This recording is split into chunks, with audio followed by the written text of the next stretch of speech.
Hello and welcome. It is Bobgar, and we are looking at closing thoughts for white-black tokens in Modern. We went 4-1. I felt pretty good about it. I will say the 4-1 was not in a league, and it was definitely not against top-tier competition all the time.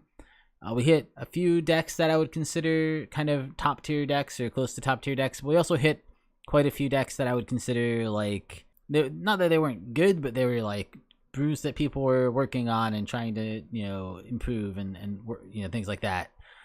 So 4-1 felt pretty good. I mean, it's a pretty strong deck. Like I said, it's definitely competitive in Modern. It's not top tier, especially in the last couple months. I was looking around for top tier versions, and there are a few, but there haven't been that many being played. It just must not, people must not think it's very good against the current meta game. But yeah, we're gonna talk about it real quick. Let's look at the cards that did well for us and the cards that didn't. It felt really bad. I put an X by Hero of Bladehold. Not that it wasn't good, it's just I think when you only have one creature and that creature doesn't have impact until the turn after it comes out, there are too many decks that run single target removal and will just get you. It was good for us 1 or 2 games, I think, but for the most part it came out and it got instantly killed. And yeah, part of the power of this deck is that it usually doesn't have to care too much about people killing a single creature just because you have a giant horde of creatures that are all equally not important. I guess that's part of the power of the deck. Duress actually was pretty good in some of our matchups, but I gave it an X anyway just because I feel like it's the one that we want to replace the most. Probably out of any of the cards in this deck, it's the one that most feels like we want to replace it. There were once or twice where we used it and it just totally whiffed against our opponents. And that's the issue with Duress. It can whiff. It's not that good late game. And if we're gonna play a hand disruption card in that slot, we really want to be playing probably Inquisition of Koilos, since we don't want to take a ton of damage early. We are a little slow and we can get buried under aggro. But potentially Thoughtseize too. But I think Inquisition is what I would go for as the 4 of, and then maybe Thoughtseize is like a 1 or 2 of if you want to put in some extra hand disruption slots. On the other hand, Ulcerate I gave a check to, even though we probably could replace it pretty easily with things like Path to Exile. I think Path to Exile is what I would replace it with. I think it would put us in a much better position to replace it with Path to Exile. But Ulcerate in the games that we played actually did really well. I think we kind of lucked out in our matchups against the Jeskai control deck. It hit Spell Queller, which I think tilted the heck out of him, and definitely was a lot of the reason we won those games. And then against Storm as well, we really needed to. That was like the one I was predicting to potentially run into, just because I had been jamming in the lobbies a little bit and ran into them once or twice, and you really want that 3 damage to get rid of the Brawl Chief of Compliance, and that's exactly what it did. It did exactly what I wanted it to, and that was a large part of the reason we won that matchup. So having a 1-drop removal is good. It would probably be better to dismember Path to Exile, but Ulcerate did the job on a budget, so it got the check from me. And then another X, Gather the Townsfolk. It's just not an exciting card. It's the one that you really want to, it's like, this is the one that feels like you really want to switch it out. It's not like it was ever terrible for us, it's just not that good. It's significantly worse than Raise the Alarm. Raise the Alarm just, dodging sweepers before it gets to swing in and things like that. There's a lot of reasons Raise the Alarm is great. Against Tron, Raise the Alarm dodges Planeswalkers, where you have to play Gather the Townsfolk for fair on your turn, and then you can just play Eugen and -0 it. So yeah, I like Raise the Alarm a lot. And I guess I should say I don't like Gather the Townsfolk that much. Obviously, you're going to want something like Bitterblossom or something like that in that slot. And then the other 2 check marks are Lingering Souls. I mean, I think I said it at the beginning. Probably the best card in the deck. It's the one that's pictured there on the left. Lingering Souls is just always really good. It's hard to deal with. Puts out 4 tokens. You can split it across turns. If your opponent has discard, it's not very good against it. It's just a super good card. So that's why that one gets the check. Probably the best card in the deck. And then Intangible Virtues. Honor of the Pure actually did really well in our games too, but Intangible Virtues is the one that I feel like giving the check mark to. It's basically just for us to strictly better Honor the Pure. So gets the old check mark here. Very powerful. Very good in the matches where we played it. And yeah, I liked it a lot. So those are the winners and losers, and I'm going to talk about upgrades a little bit. I'm not going to go into it too much. I mean, if you really want to see upgrades, you can pretty much go to MTG Top 8 or MTG Goldfish and search through their deck lists. You have to kind of dig a little bit because they're a couple months old, but basically this is a real deck, and this is a good start to it, what I've shown you here. But There's some less budget options to upgrade to. And the big one, so the big ones are going to be the land base. I didn't bother covering the land base and talking about it here, but obviously dual lands are going to be better, especially Concealed Courtyard, which is not super expensive, although it does add up. It is a little bit. But the other big ones are Bitterblossom, Path to Exile, Sorin Solemn Visitor, and Inquisition of Kozilek. So a couple of these I've talked about a little bit already, but I'll go over them one by one just to say why they're upgrades and why you would probably want them in the deck.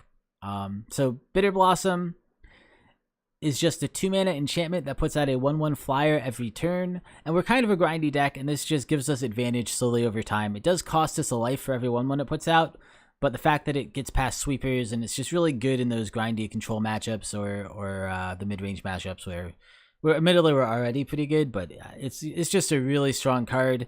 The problem with it is if we look at it here, I think these are Magic Online prices, but even on Magic Online, it's like $43 for a playset, so it's like they're $10 each or something, which is obviously really expensive. This is the only deck they really get played in. I guess like it's not true. They get played in Blue Black Fairies too, which is also kind of the same tier deck, not super strong, but reasonable, and people do play it. But it doesn't get played in that many decks, but it used to be banned. It still has a big stigma around it. So I think people like them a lot. People like to hold on to them, so it pushes the price up a little bit. Path to Exile, I'm going down the list on the left, sorry, the cards with the pictures on the right are a little scrambled. Path to Exile is just super good non-conditional removal. It exiles, it does get your opponent a land, but we're not that worried about our opponent ramping up on basic lands too much. So for us, it's like Ulcerate, but it doesn't cost us life, and it can kill things that Ulcerate wouldn't kill. And a lot of times it also keeps them from having their die ability trigger. So against Wormcoil Engine, for instance, it's really good. Yeah, Path to Exile is just one of the best removals in the format. Obvious upgrade over Ulcerate. Then Sorin Solemn Visitor. Again, this is pretty much, you probably want to run it as a 3-of over Hero of Bladehold. Its plus ability is super powerful in the deck. It comes down turn 4. You get to take it up to having 5 loyalty, and it gives until your next turn. So even on defense, creatures you control get +1/+0 and gain lifelink. So, I mean, a lot of times you already have 3 tokens out by now. A lot of times you already have, like, Intangible Virtue or something out by now. So, you know, a lot of times it's like, oh, now I have 9 power worth of flyers in the air that have lifelink that can also play defense. You know, it's very powerful when it comes down. It does a great job. And if for some reason you don't have those tokens yet, it can come down, you can -2 it and put out a 2/2 black vampire creature token with flying onto the battlefield. -2 is a pretty steep cost, but a 2/2 flyer is also pretty good. Obviously a little bit more painful to create tokens with it than it is with something like Gideon, Ally of Zendikar, which is another reasonable option in the deck, but I think the plus is what really makes this card super good. So I like it a lot. It's my preferred Planeswalker at the 4-drop slot. Some people also run Liliana of the Veil. I don't think the list I posted, the priced up list I posted here does, but that's another option. And then finally, Inquisition of Kozilek, like I said, almost always a strict upgrade over Duress. People don't play super expensive spells in Modern generally, and if they do, they're playing a lot of ramp to get to them, and Inquisition will help you pick apart their ramp before they can play it out. So it's just a super good card. The fact that it hits a wider variety of decks and gives you usually more selection than Duress just makes it a lot better than something like Duress.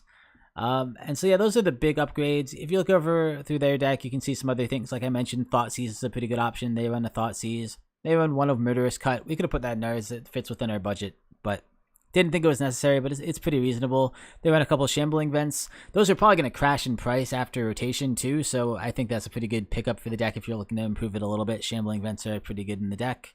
This one runs a little bit of a weird choice. It runs a single Gather Township, and then it uses its fetch lands to be able to grab a little bit of green mana so that it can activate Gather Township and use that to pump its creatures, which is a pretty cool tech. I don't know if it's worth it. I think it might be better, like I said, to just run another Vault of the Archangel or Westvale Abbey, something like that. And obviously, I run some better sideboard options. Fulminator Mage, Stony Silence, all those kind of things are good. Leyline of Sanctity, Leyline of the Void, yep. Lots of good cards that we couldn't afford. In fact, the sideboard is almost more expensive than the main board for this list we grabbed off from online.